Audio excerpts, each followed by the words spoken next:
esta extraordinaria oportunidad de estar con ustedes y de manejar quizá una visión complementaria a lo que están ustedes acostumbrados.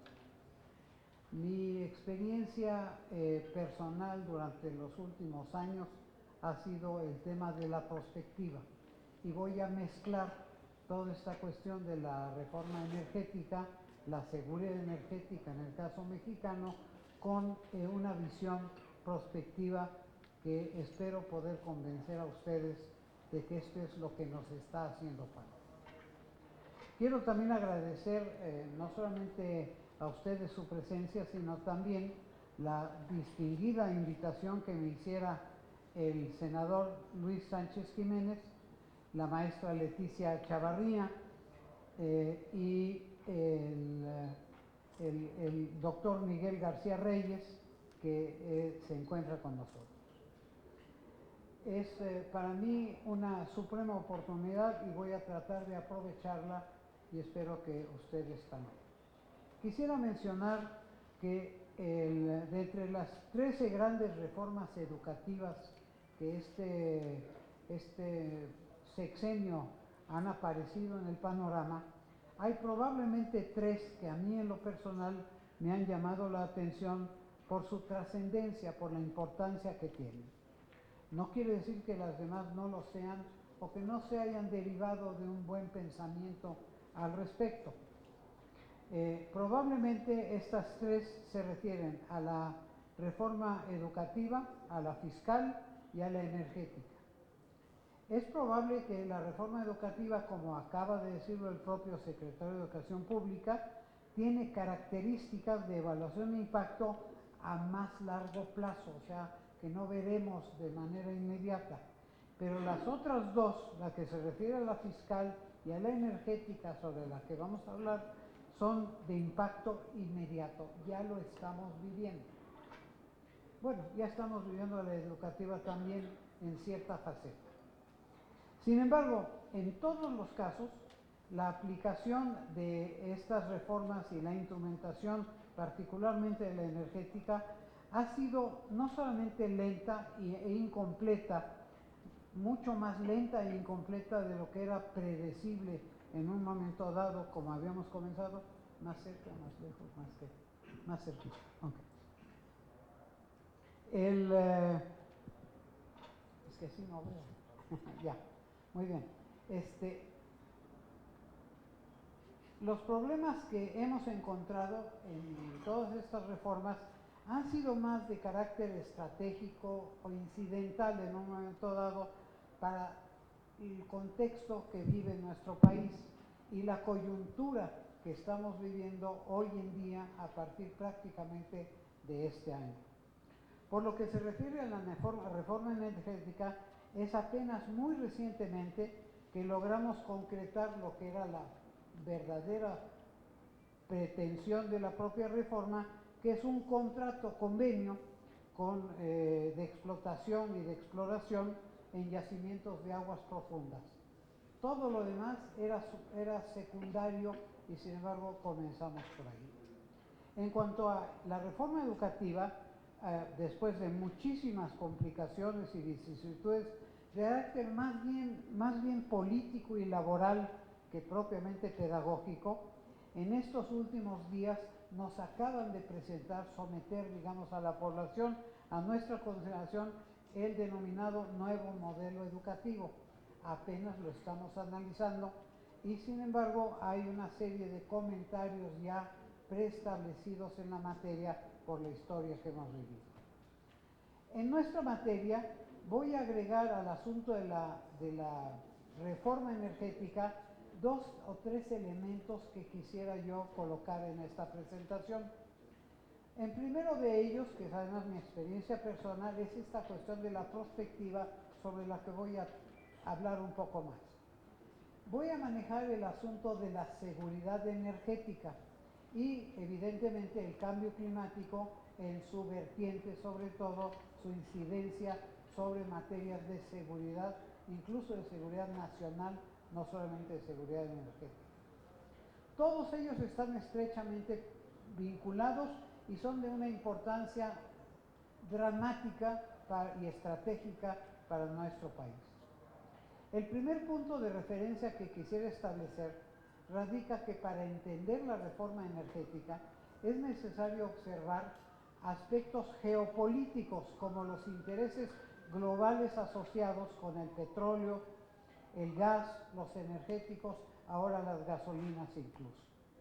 Es decir, pudimos haber cometido graves errores al tratar de explicar la seguridad energética como un fenómeno coyuntural de actores y de coyunturas del mundo entero en este fenómeno de la globalización y también los eventos históricos de nuestro propio país a partir probablemente de la nacionalización de la industria petrolera en el año de 1938 y las reformas energéticas, particularmente la del 2014 planteada hace un momento y las actuales revisiones que hemos venido haciendo el año anterior, el año de 2016, y hoy en día estamos retomando algunos de los análisis.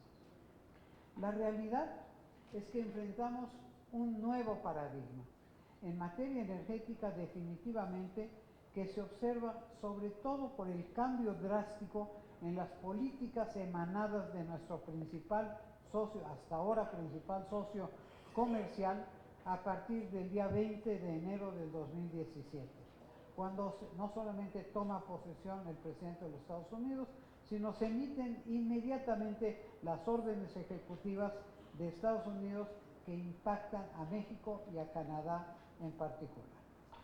Tres aspectos clave son rápidamente desplegados y que quisiera acentuar en esta ocasión con ustedes. La determinación de ejecutar lo que se denominó el Plan Energético América Primero, en inglés el America First Energy Plan.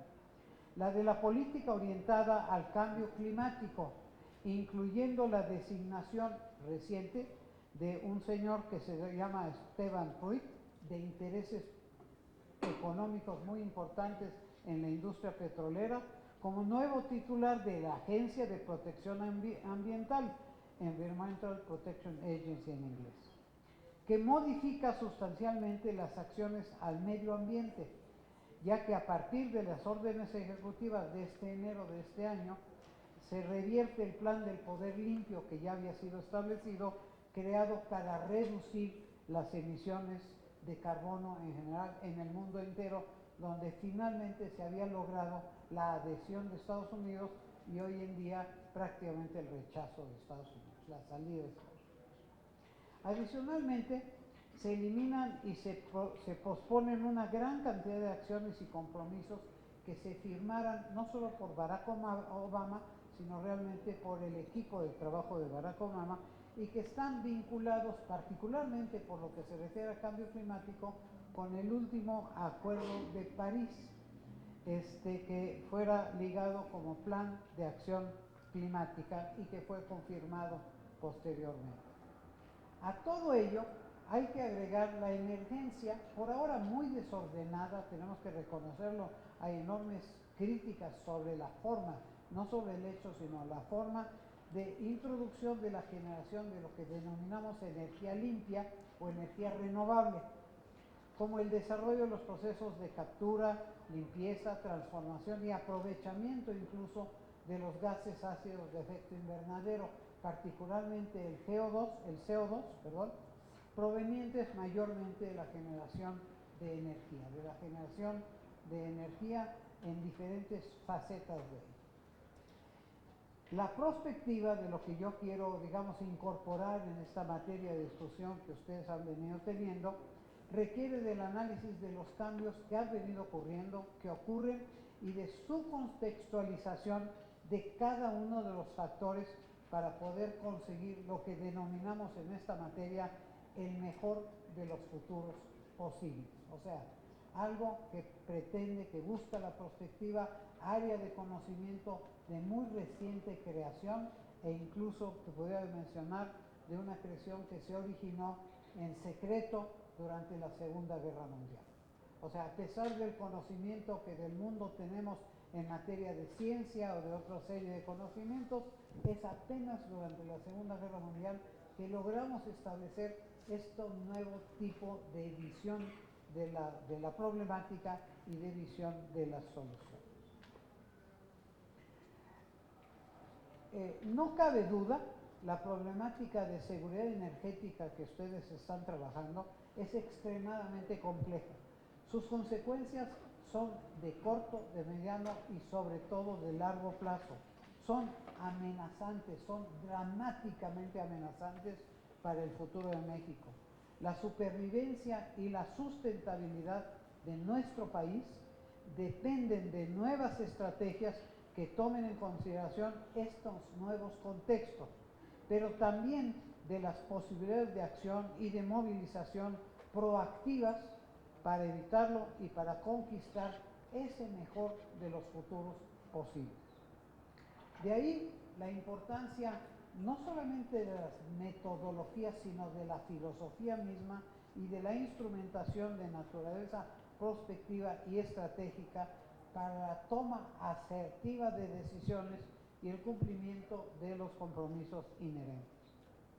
Entendemos que el pensamiento prospectivo es una capacidad anticipatoria que se basa en una combinación del deseo y de las expectativas de las personas junto con elementos de carácter científico, pero va junto con elementos cualitativos y elementos cuantitativos. Las mayores decisiones que se llevan a cabo en el mundo, ustedes mismos, son de naturaleza cualitativa y pretendemos que gracias a la ciencia impongamos reglas del juego de carácter cuantitativo. Lo uno no excluye lo otro, sino al contrario, demanda lo otro. La prospectiva es una especie de mixtura, de mezcla de valor que proviene no solamente del deseo, sino también de los juicios de probabilidad. Un prospectivista muy importante, que se llama Bertrand de Jouvenel, dijo: la razón filtra los sueños, o sea, aquello que son nuestros sueños, gracias a la razón pueden ser realizables, no se quedan en fantasías o en ciencia ficción, como mucho encontramos en la literatura. El objeto del estudio del futuro es entender una incertidumbre, planteamientos de incertidumbre. Tenemos mejores conocimientos del pasado o del presente, aunque pueden cambiar algunas percepciones, pero los conocemos mucho mejor. El futuro está en la incertidumbre. El futuro tiene que ser plástico, tiene que ser lábil, tiene que ser vago, ambiguo, impreciso, borroso, lo que fuera, como lo ha señalado la fenomenología. Se construye a partir de actos narrativos que se convierten en relatos. Trabajamos por escenarios. Esto que mencionamos nosotros como el mejor de los futuros posibles se redacta en forma de escenarios, porque los escenarios no son simples numeritos, sino que son vivenciales. Estos van desde manejar las posibles catástrofes dentro de lo posible, manejar las posibles utopías o lo deseable dentro de lo posible, ubica no solamente la tendencia, que es lo tradicional en estudios de historia o en estudios de estadística, que hemos trabajado muchísimo, y que finalmente cristalizan en algo que denominamos el futurible. Es un galicismo, es una palabra que viene del español, que se usa en materia energética también. Se utilizan estos términos de prospectiva o de futurible en la búsqueda de yacimientos, por ejemplo, o en el mercado, en política también se utiliza. El futurible es, repetido, el mejor de los futuros posibles. Quiere decir que debe haber otros futuros, que no estamos condenados al destino, sino que nosotros tenemos posibilidades de ejercer nuestro libre arbitrio para que ese destino no se cumpla si es negativo, sino que podamos construir un algo superior a lo que el destino pareciera dictar. La prospectiva reinterpreta totalmente el pasado desde el presente y además reinterpreta el presente desde el futuro. Considera múltiples visiones, o sea, la multiplicidad de las visiones es parte característica y parte de los instrumentos que utilizamos en materia de prospectiva, y con ellos, con todos ellos, es factible trabajar no solo la visión del presente desde el pasado o del presente en la coyuntura actual, sino las visiones del presente desde estos futuros que estoy manejando. O sea, ¿qué queda por hacer y qué podemos nosotros a nivel de estrategia lograr hacer con ello? Yo me imagino que todos ustedes saben los cambios en la política regional que ha venido viviendo gracias a Estados Unidos el mundo entero, y que van a modificar totalmente algunos de los convenios más importantes que hemos citado, que se han denominado las conferencias de las partes. Estos políticos y diplomáticos que están establecidos más cercanamente a nosotros tienen que ver incluso con el comportamiento de sus propios líderes o de nuestros propios líderes. En el caso de Canadá con Justin Trudeau, en el caso de Estados Unidos con Donald Trump, y que tendrán impacto no solamente inmediato, sino a muy largo plazo. Es previsible el impacto a muy largo plazo, es trabajable el impacto a muy largo plazo y de ahí la necesidad de gestar estrategias. La nueva política americana propone aprovechar sus recursos propios, aprovechar mejor sus recursos propios, incrementarlos, incluyendo sus reservas petroleras, el gas esquizo, que es el shale gas, como le llaman en inglés, y adicionalmente explotando el carbón incluso. Asuntos totalmente prohibidos hasta el régimen anterior.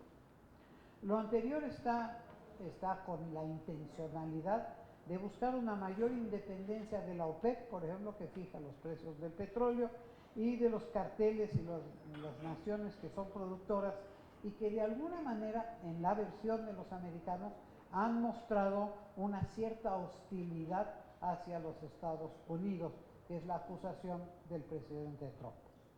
No cabe duda, aquí lo que vislumbramos es que ellos sí han hecho desde hace tiempo prospectiva sobre su país, pero también sobre el nuestro.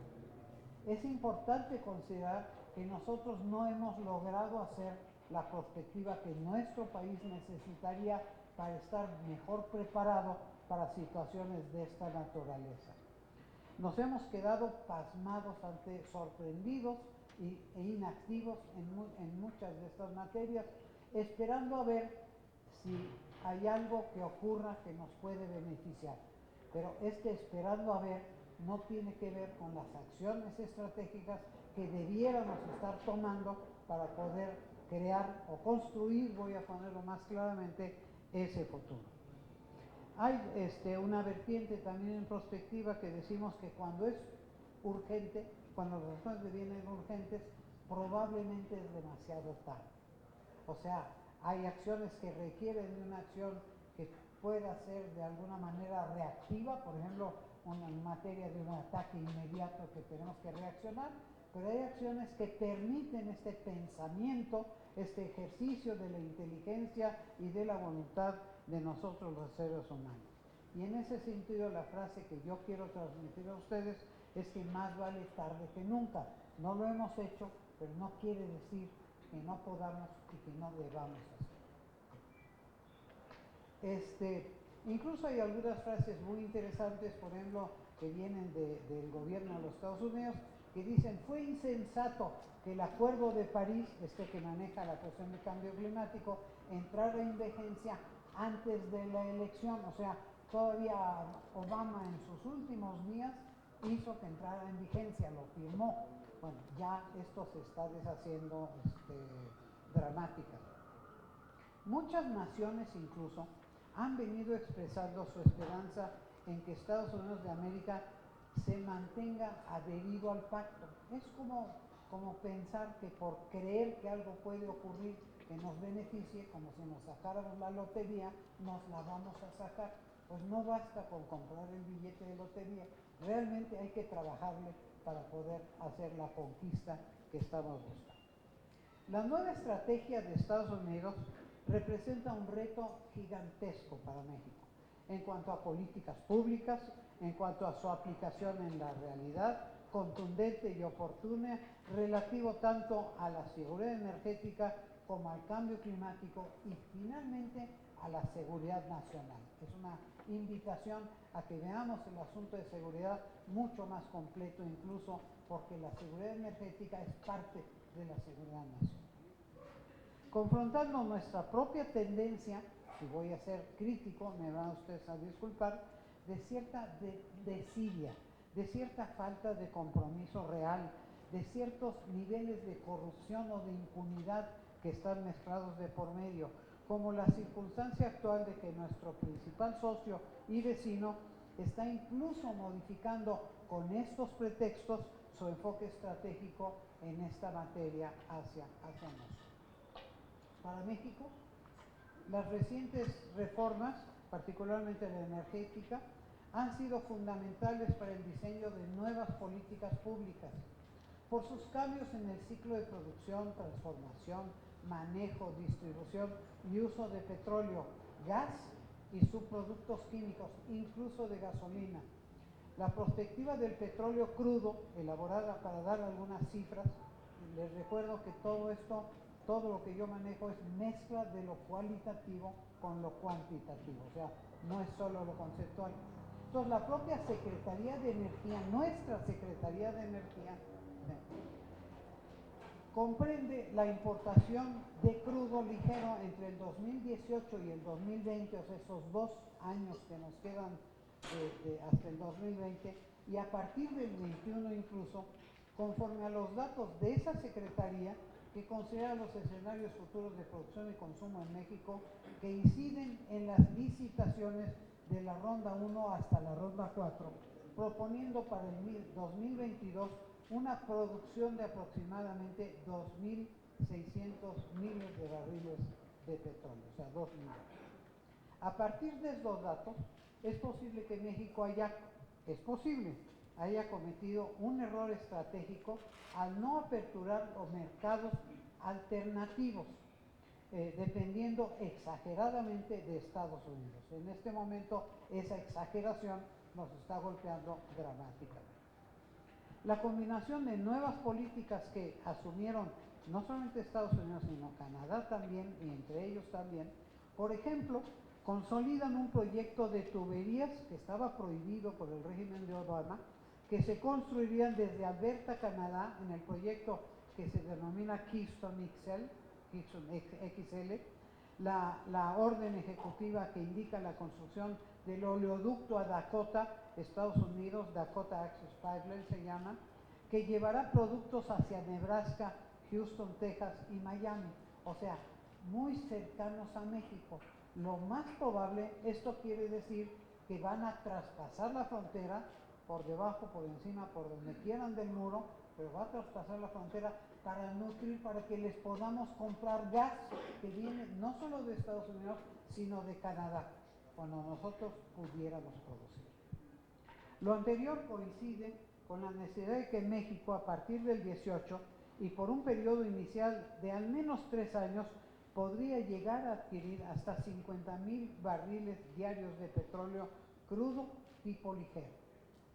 Paralelamente, México habrá de importar petróleo. Esto se indica en un documento que ustedes pueden consultar, que se llama Prospectiva del Petróleo Crudo y Petrolíferos 2016-2030, que digamos parte del propio Plan Nacional de Desarrollo, emitido por la Secretaría de Energía, y como consecuencia los contratos que se suscribirían en un momento dado consideran la importación de crudo. Hay un problema de tipo de crudo. Este es el West Texas, que tiene 36 grados API, y una mezcla conocido como Mars, que tiene de 28 a 30 grados. Un tipo de petróleo que se utiliza o se utilizaría en las refinerías de Tula, Hidalgo, una de ellas que nunca se hizo, por cierto, y Salamanca, en Guanajuato. Hacia el final del sexenio, y por lo menos durante los 2 primeros años, del 19 al 20 de la siguiente administración, y estaríamos en el próximo gobierno. Conforme a lo que hemos señalado, es factible prever una serie de desafíos para México, nuevos y mayores desafíos,